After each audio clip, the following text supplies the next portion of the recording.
Are you ready to unleash your full potential and become unstoppable in your success and leadership?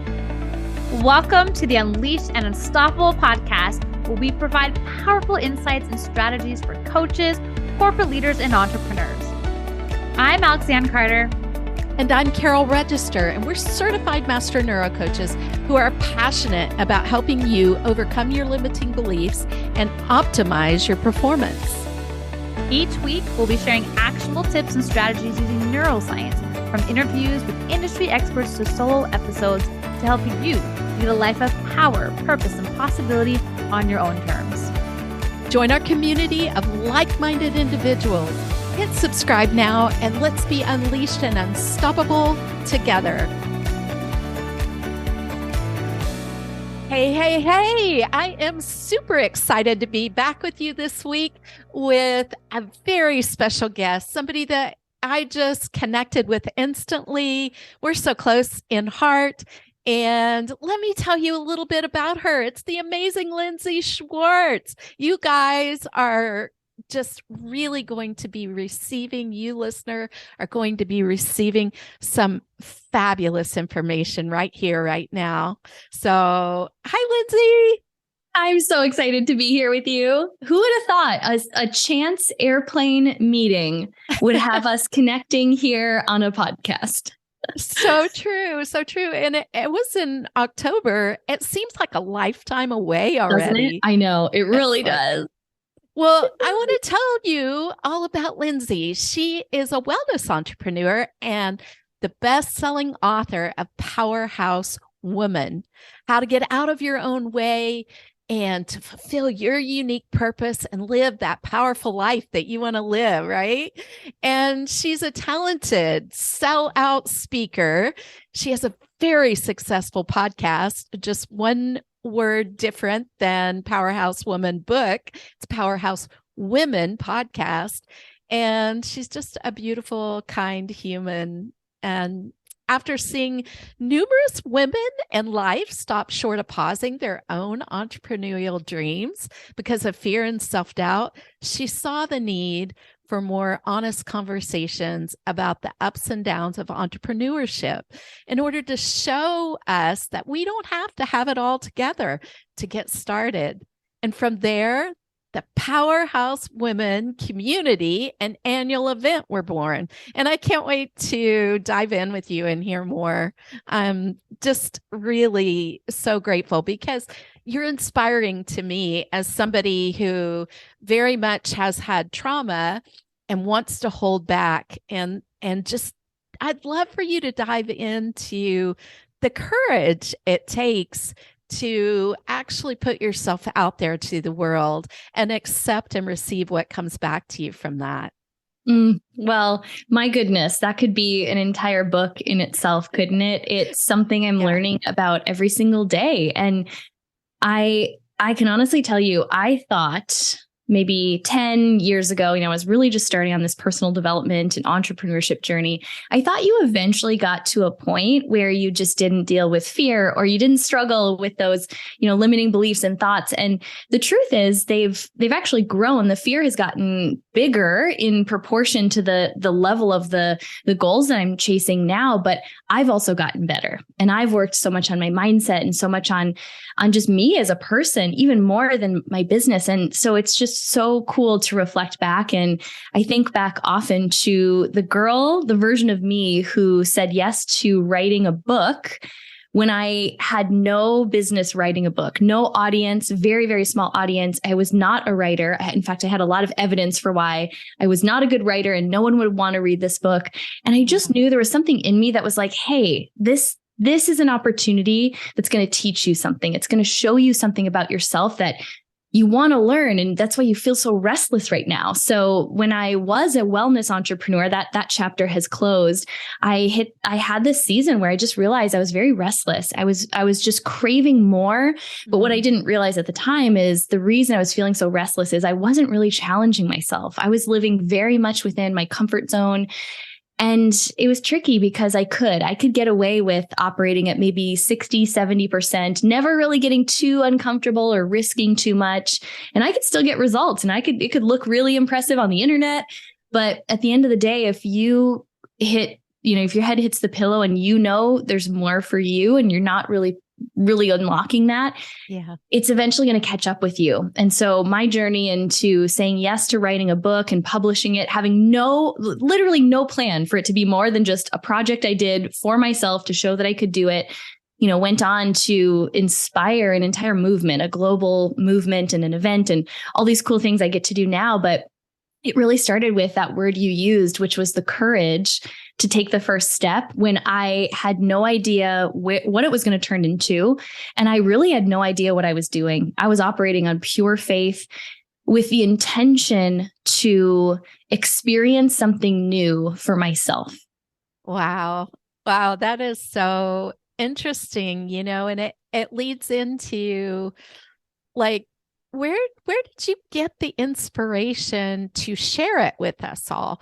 Where did you get the inspiration from the book journey and all of your learning there to, be so authentic and vulnerable and honest with us? Because that part is a part that I really admire. Because it's really easy, especially when you've been successful and you're driven and, you do all of these things. It's easy to want to just give that endpoint, right? Want to just give like, and you're sharing the journey, which I love. So what inspired you to do that? Well, when I was building my health and fitness business, which was my first venture into entrepreneurship, part of that, I was representing a network marketing company. So I would find myself all the time in conversations with people about their big dreams. And almost every single time I sat down with a girlfriend of mine or, someone who I'd connected with online, they would say something, the conversation would go something like this. They would say, Lindsey, I'm so inspired by what you're doing and it's shown me what's possible for me. Now, I don't think the business that you're doing is a fit for me, but I've always had this other thing. I've always had this other dream. And I would kind of very quickly say, yeah, forget about that. Tell me more. You lit up when you talked about this dream or just this desire for more. And every single time I would ask about their big idea. They would light up. I would hear ideas that they would share, like actual products or businesses they wanted to start. And I was like, yes, that needs to exist. Like, let's go. What do you need? Well, how can I help? And in the next breath, without even a pause, they would start to tell me why they didn't feel ready. They didn't feel good enough, didn't feel like they had the right connections, a big enough audience, all of the things that I deal with on a daily basis. And every single time it made me just sit back and go, well, hold on, wait a minute. Did no one tell you that everything you're saying, everything you're experiencing is not a sign that you're not meant to pursue that idea? It's actually how you know that you are. And it made me realize, okay, we're missing the point. We're not, we like as a collective community, those of us that are in the ring and, and pursuing these big ideas and growing and failing and being challenged, we must not be sharing enough about the challenging parts. If people can't see that the challenge is the way, the fear is the way, that's how you grow.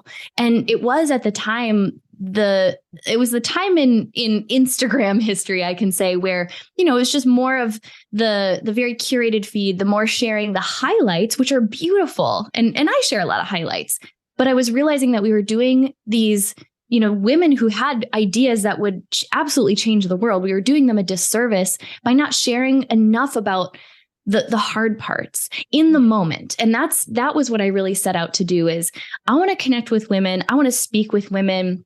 I want to interview women who are successful and we can see their success and we're inspired by that. But I don't want to just hear about the challenge they overcame 10 years ago and them sharing from the mountaintop. I want to hear about the last time they ugly cried because they feel challenged and they don't know what they're doing. And in order to create that kind of conversation, I had to go first and I had to start sharing. And it felt very vulnerable at the time. Now I love it because I realize it's so exhausting to try and pretend like you have it all together. But there is this fear like, well, will people actually want to listen if they know that I still struggle? And it turns out they really do. And they actually respect you more. They want to work with you more if they know that you can relate to the struggles that they're going through. And so, like I said, I mean, it just kind of ended up inspiring this bigger movement and conversation than I ever expected. But I think just because going back to what I saw that I needed for myself, I realized that I was waiting for someone else to create it when maybe I was the one, at least to create my version of that conversation. I love that. I love the leaning into the creating part and, showing people what the journey looks like. I think for Alex, Leanna, and I talking about leadership and neuroscience and speaking to high achievers, a lot of high achieving females, we have a beautiful process for recoding your mind. And sometimes it's easy to forget to really share our own stories. And so we have been leaning into that in the same way. And it's one of the reasons your story is so inspiring and the community you've built. I mean, this is a huge, massive community that you have. And, the however many millions of downloads you have on your podcast, it's something that has really attracted people, like you were saying, because it's relatable. I love that. Mm-hmm. One of the things I was noticing in your latest podcast episode, love your podcast.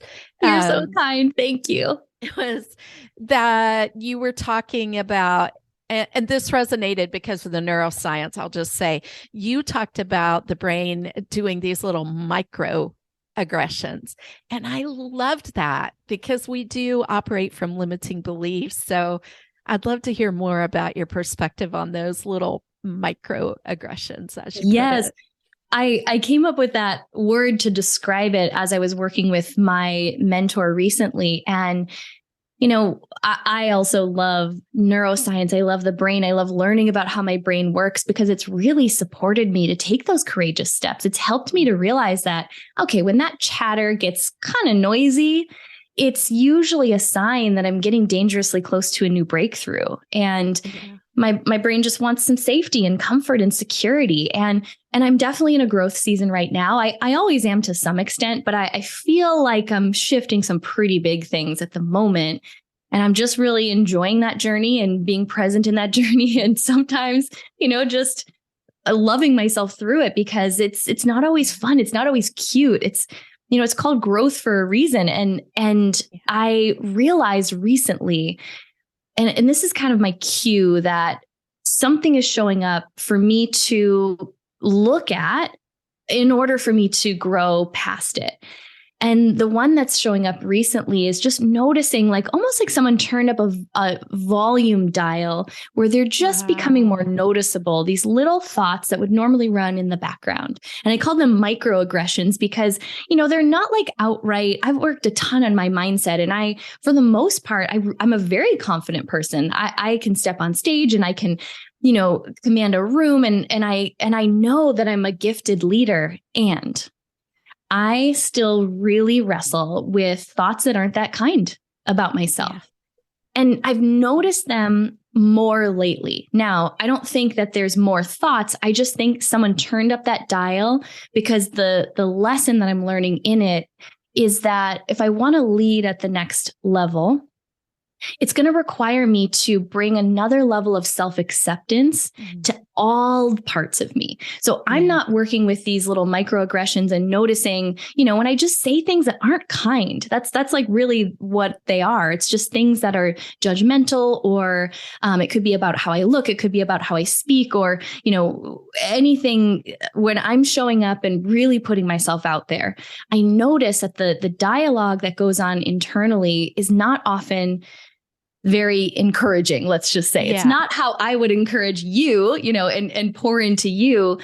And I realize I'm not really doing that for myself the way that I pour into others. So I'm just really noticing them and sitting with them, maybe for the first time ever, not trying to change them. Yeah. Sitting with them almost to create, like we said, and you talk about this all the time, it's really just my brain craving safety and security. I'm starting to get a little bit bolder. I'm starting to show up bigger. And all of a sudden, it's really no coincidence that this is when, that microphone dial just gets turned up and it's really, who are you to be saying this? Or you're not, you're not pretty enough. You're not this enough. You're not, dynamic enough to have this next level of leadership. Yeah. And so the ability, and you could probably, teach me a lesson on the actual neuroscience behind this, but what I'm noticing is that they're probably never going to go away. So can I almost like wrap them in a loving hug and say like, great, come along for the ride. Yeah. And I love you. I love even the part of me that is a little judgy B word sometimes to myself, because I've noticed that the more I try to change it and resist it, or the more I try to say like, oh, I can't have these thoughts, they actually stick around and they almost dig their heels in more. But when I can bring like a level of almost just like acceptance, like, well, I would rather not be talking to myself this way. And I'm really working to reframe that when I notice those thoughts, but also I don't need you to go away in order for me to show up and be powerful. Oh, so it's been a really powerful journey. Yeah. And I'm still in it. I'm still very much in that lesson. I think this is such an important topic for every one of us out there, because even with the neuroscience process that Alex and I teach, it isn't that you're all of a sudden in Shangri-La. Like unicorns aren't coming out of the sky all of a sudden. Well, they do actually, but yeah, we fully believe in that. That's right. But if that was the case, like every human on the planet would be knocking on my door. Hey, I want that. Our brains are going to continue to try to keep us safe rather than make us successful. But I think what you leaned into is so powerful for you listener to know. It's that, what we resist persists. So by embracing and leaning in and accepting, okay, this is here, this is what it is, you're actually, that temporary lean in actually is what brings it up out of the subconscious. And then the action that you take, reinforcing the opposite behavior, is a part of the recoding process. So it is really the breakdown to breakthrough. And we're focusing on what we want to do by taking the action, but the action also brings the clarity. The action also brings it up out of there and you start to hear it. And, who am I? I'm not good enough to do this. Why do I think I can be in this room with these people? What, all these little things. And I know now you speak a lot into the imposter syndrome.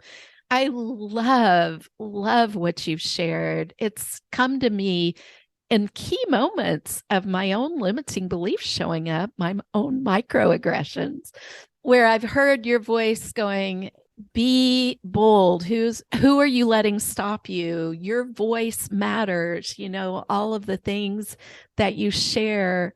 I'd love for you to share those messages with us as well. Well, I'm usually just speaking to myself and what I need to hear as well.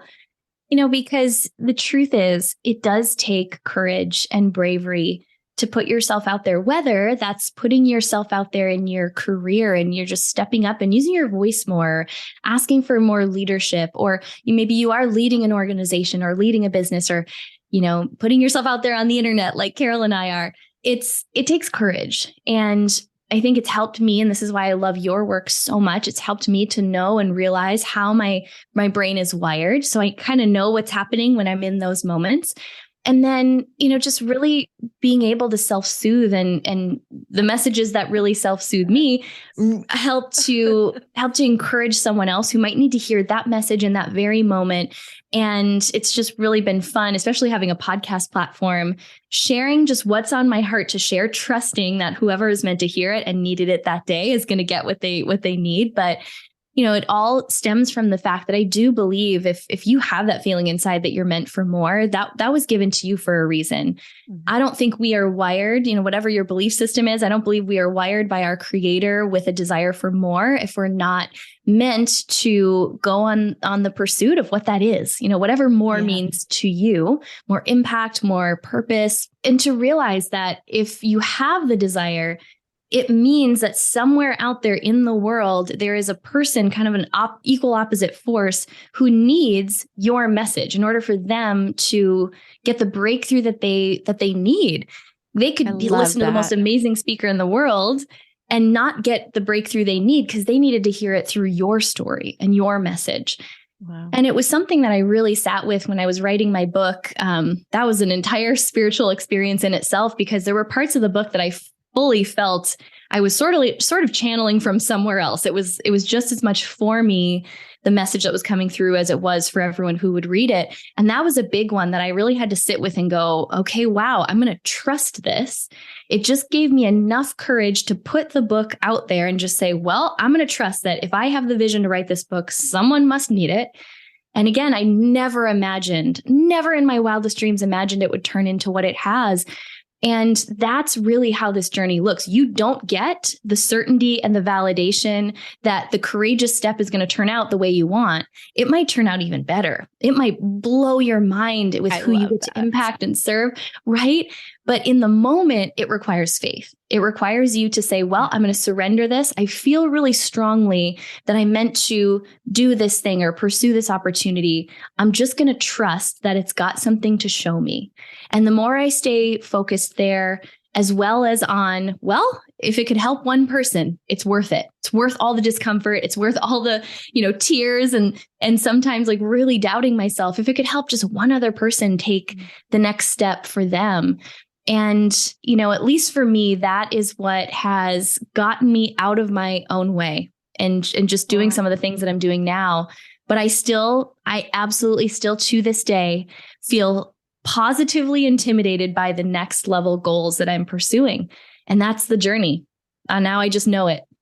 That I love the quote that the universe rewards risk takers. It's by Lloyd Blankfein, I believe, the former CEO of Goldman Sachs. Wow. Because he saw so it true. over and over, right? And I know you're also a powerhouse investor, you and your husband now has a podcast. But one of the really key things I hear you saying is that you are appreciating and enjoying the journey. You're staying in the present. You're living life. Like instead of, while you're setting the big goals and having the courage to stretch to this new level. And yet I see and hear in you this huge value around being right now, right here in the journey. And I love that. Yeah. I think it's critical to not get too far ahead of ourselves. If I did, my vision is so big, it would just freak me out. I'm not ready for the big part of it, but I'm ready for the next step that I can see right in front of me. I just have to have the courage to take it. That's it. Yeah. And I love the way you said too, that the fear shows up in even bigger ways in the beginning, but your ability to handle it, your leadership shows up in bigger ways. And would you talk a little bit about your leadership journey? Like share with us some nuggets there about what we can do to, be a leader. What does a leader even mean to you, Lindsey? What is it? What's your definition of it? What does it look like? Ooh. That's such a great question. I've never truly thought about it, but for me, being a leader means just being dedicated to the journey of leading myself and always I think it's being in a position where, like for me, my obligation is to continue putting myself in the discomfort so that I can stay connected to the people that I want to serve. I don't want to lead from a place of kind of like I was saying earlier, something that I've overcome 10 years ago. I want to be with my community and saying, okay, I know, like we got this. I know it's kind of scary right now and I'm with you. I'm stretching myself too. So if I focus on the journey of leading myself and, continually pursuing what's next for me and really just being in this journey of finding my own potential and getting to turn around and share the lessons I'm learning along the way, to me, those are the leaders I love to learn from, are the ones who are still in the work themselves. And, they're sharing from a place of not just logically knowing the material that they're teaching or the things that they're sharing, but they're living it. It's from lived experience. And it just has this different weight to it. You can feel it. You can feel when someone's speaking from that place of like, yes, I'm going to teach you this lesson. And like, I earned this information. I went through the fire and I came out the other side to learn it. Yeah. And at least that's my truth. That's my leadership style. That's what I resonate with most from the leaders that I seek to work with, are the people who again, they're powerful and they're able to stand in their power unapologetically. And they're willing to be just as vulnerable and open about the struggles, because the successes don't come without struggles. They don't. And the more that we convince ourselves that they do, I think we do a disservice to the people who are watching us and learning and want to follow in our footsteps, because we're setting them up to have unreasonable expectations about what the journey looks like. Oh, that's so powerful. I love that. Yes. And it's all true. And the obstacles are often illusions. Like you talk about the faith, right? And quite often big rocks will appear in the path and we can walk right through them. It's because we've got this belief and their substance, not based on what we see in the circumstances. And I really appreciate that, being on the journey with your community and with all of us, saying, I'm in this with you. This is like, it brings a different energy. You mentioned weight, and it's, we're all connected, right? And even our DNA research right now shows that we are 99% all the same DNA, only 1% unique. And our uniqueness is valuable. It matters. It's special. But wow, the fact that you're willing to go on the journey, I love that. And I've used different language. Like I say, okay, here I am. I use these tools that I'm sharing with you every day, and they've brought me tremendous healing and power and leadership. But leading you, we each are leading our lives every day. We're all leaders. We just haven't known, some of us, to call it that, and to continue inspiring and not talking about unproductive, like burning out or going.